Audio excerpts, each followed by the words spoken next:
I need to be 90 degrees from the plane of movement. And then what we need is to have this patient slightly diagonal on the table. So that's a key distinction. And then turn back towards me here as far as you can, look over your shoulder. That's how you're gonna look at range of motion.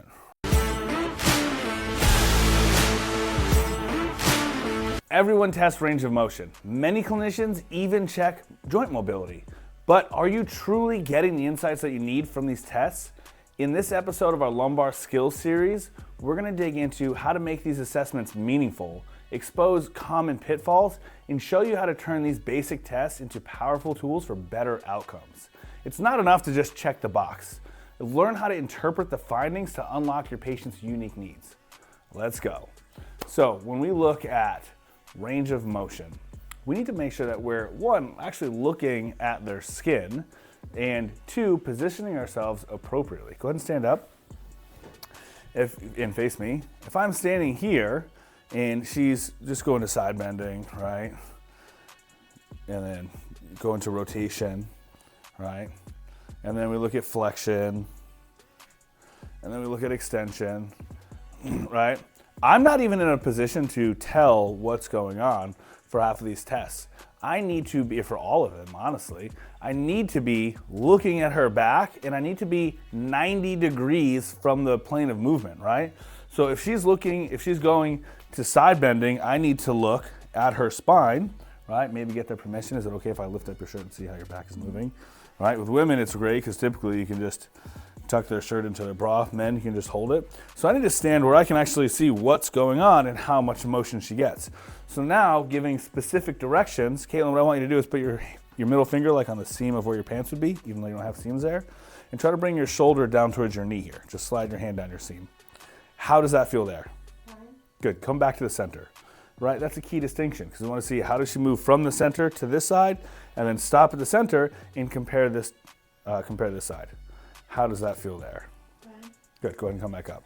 So what we're looking for is a change in how the spine moves, right? If she moves from up here, and that's it on one side, and on the other side, she moves from down here, now we know, there's something going on, right? And we can tell by looking. And now when we're looking at rotation, go ahead and turn back towards me here. We can't just turn like this because we're getting a lot of hip motion here. So go back to the center, give yourself a hug, and then turn back towards me here as far as you can, look over your shoulder. Right, so she gets all the way over here, but there's a lot of hip. Look at how her pelvis is moving. So go back to the center, turn your toes in as much as you can, right? Then give yourself a hug, and now rotate back this way towards me. Oh, suddenly a little less rotation. We still get a little bit of hip there though, so go ahead and come back to the front.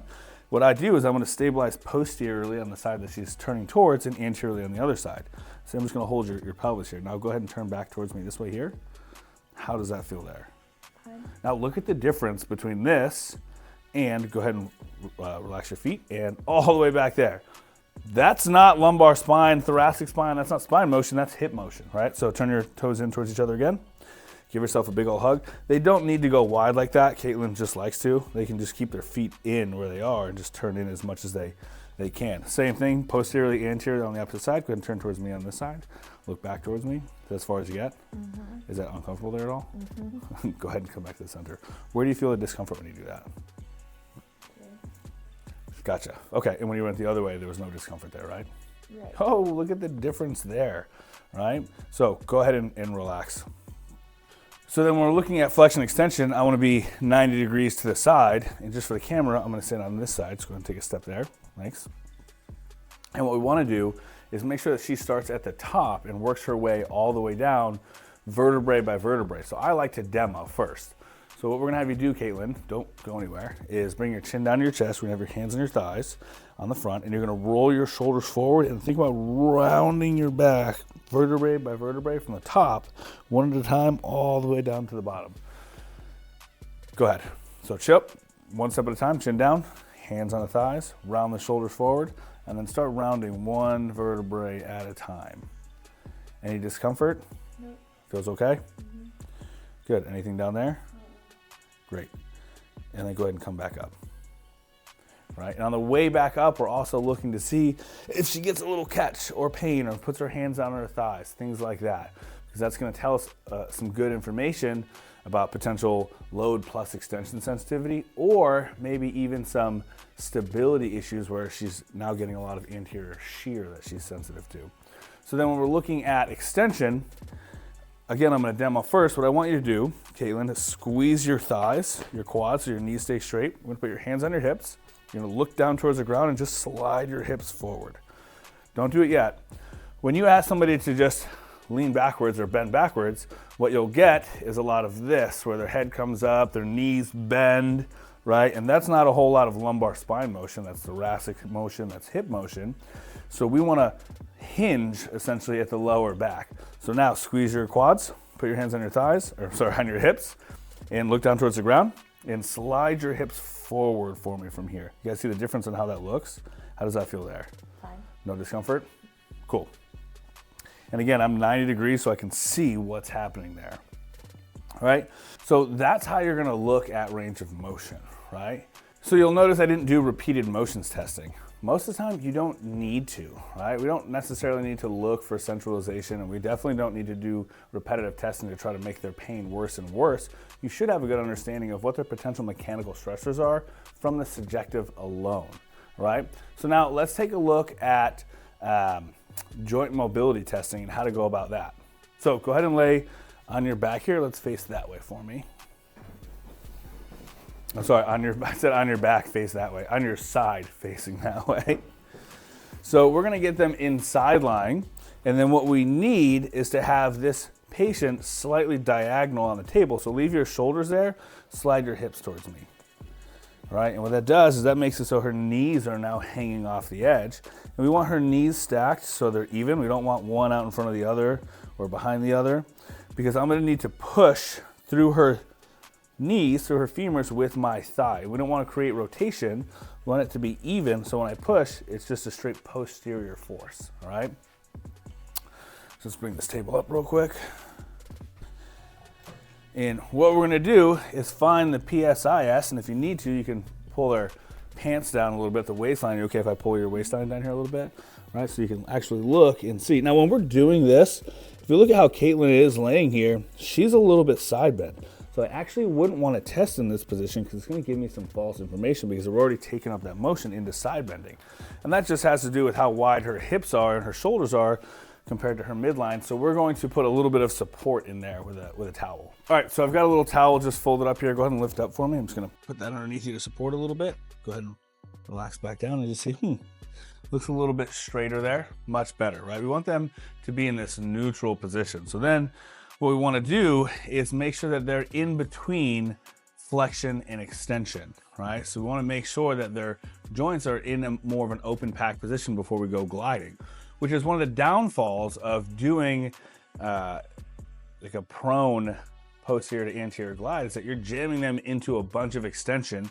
You're taking up the range in extension, putting them in a potentially provocative position, and then adding shear forces. Right, so you're jamming their joints to end range and then trying to glide it and see how it feels, which doesn't make too much sense, right? We're trying to see how much does the joint move, and if it's already taking up a whole bunch of slack in one direction, it's not gonna move the way that it should. Hence why I put a towel underneath her to get rid of the side bending.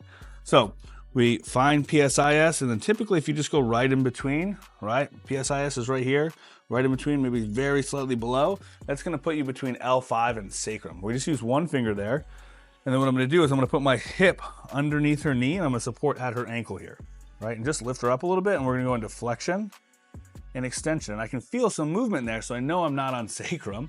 If I go down a little further and I do that, there's no movement because I'm on sacrum. So I'm in the interspinous space right between L5 spinous process and the sacrum, and I'm gonna go flexion, right? Extension, and I'm gonna find somewhere in the middle, so now I know that joint is in the open position, right? It's in a neutral position. So now her legs are stacked here. I'm gonna take my hand and I'm going to cup her calves, right?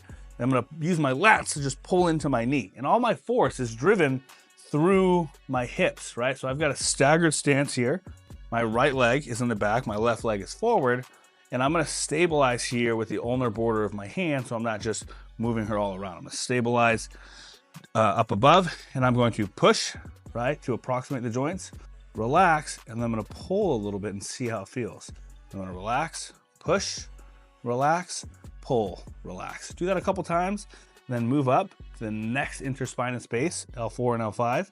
Push, relax, push, relax, pull, relax, right? And that's a great way to go about finding the joint mobility. Now, you can go all the way up, into even like T12 doing that.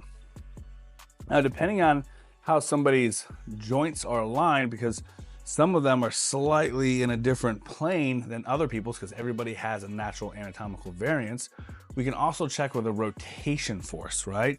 Now, when we're looking at this from the bottom up, right, which is what we're doing here, starting at L5, if you look at the way these joints are oriented here, right, you're going to want to feel the motion on the pull, because the joints lay like this, right? So I'm pushing, I'm stabilizing up here, and when I'm pushing, I'm approximating those joints, right? So I push on her leg and it approximates the joints. And then I relax and she's neutral. We want to make sure they're fully closed, and then see how far do they separate. Then they approximate, how far do they separate? So what I'm feeling is spinous processes, when I'm pushing, they come together and they should be about even, right? And then I'm pulling, the bottom one should come further back. So pushing, pulling, and we're getting a sense of how does that feel compared to the rest of the segments around it, right? If we feel a lot of motion down at L5 and L4 up isn't moving nearly as much, then maybe a little bit of extra mobility there, right? So then we can also look at it in a rotatory force, because again, some people's facet joints are aligned a little bit differently, and you're gonna get a little bit more motion that you'll feel out of rotation with that, all right? So instead of being in the interspinous space, what we're gonna do is we're gonna find the spinous process. We're gonna keep our fingers in the interspinous space, but we're gonna drop just towards the floor, and you're gonna turn the pad of your finger up. So now what's gonna happen is the spinous process, the cranial spinous process, should drop down compared to the caudal spinous process. We just wanna use one finger gently, right? So we're gonna take her bottom hand here, and we're gonna put it on her shoulder, right? So that now when I'm pushing on her shoulder, I'm not just moving this shoulder, I'm actually using this shoulder to create rotation of her body. So you can see the difference here. When I hold and I stabilize and I push through her bottom hand versus when I just push on her shoulder, we just get the shoulder moving around, all right? So we're gonna find right around here, right? L5, 4, 3, 2, 1. You can go up to T12 if you want to. We're gonna go underneath, and now I'm gonna use my forearm here to stabilize her pelvis, drop underneath, and I'm gonna push down and towards my hand. If I'm pushing this way, you can see how she moves here, and I direct my force there. So push more and more caudal until you feel, there we go. Now the force is directed towards my hand, and I'm feeling that motion. Versus if I'm pushing this way, I don't feel anything. So we push down there, push, let it relax. Push, let it relax. But most people do, for either one of these tests, or most of the time when they're checking joint mobility at all, is they just go to end range and they just bounce at the end feel. And they're not actually feeling how much is that joint moving, because they're not letting it fully rebound. So we'll do it a couple times there, move down, a couple times there, move down, a couple times there, move down. And then we're just looking to see, again, is there a difference in the motion, right? Now, L5 is a natural hinge. There's a whole lot more extension at L5 than there are the rest of those joints. So when somebody's laying on their belly, go ahead and lay on your belly for me. This puts them in a ton of extension. Where does most of it come from? Right at L5, right? So now if I'm trying to push here and feel how is this moving, one, it's really hard to actually feel in this position because I'm not pushing on the spinous processes. I'm not touching the spinous process. So I can't actually tell how much is the joint moving. It's a combination of how much is the soft tissue moving, right? How much compression am I getting in the soft tissue, and maybe a little bit of joint movement. But the joint's not gonna move nearly as much as it should because they're jammed into extension. If you go pushing right on spinous process, probably just gonna be tender for no reason. And here, like, I don't really feel, there's not a lot of motion that happens, right? I can't get a good sense of what's happening vertebrae to vertebrae. because there's not going to be a ton of motion. The only thing you're going to tell is if it's painful, which may or may not be a contributing factor to what they have going on, but that's not the information you're looking for with this test. So hopefully you guys found this training helpful. Implement it, give it a shot, see how it goes. Leave a comment, let me know your thoughts. And I'm Doc Raj. This is Doc Caitlin. We're the co-founders of the Performance Rehab Authority, and we'll see you on the next episode.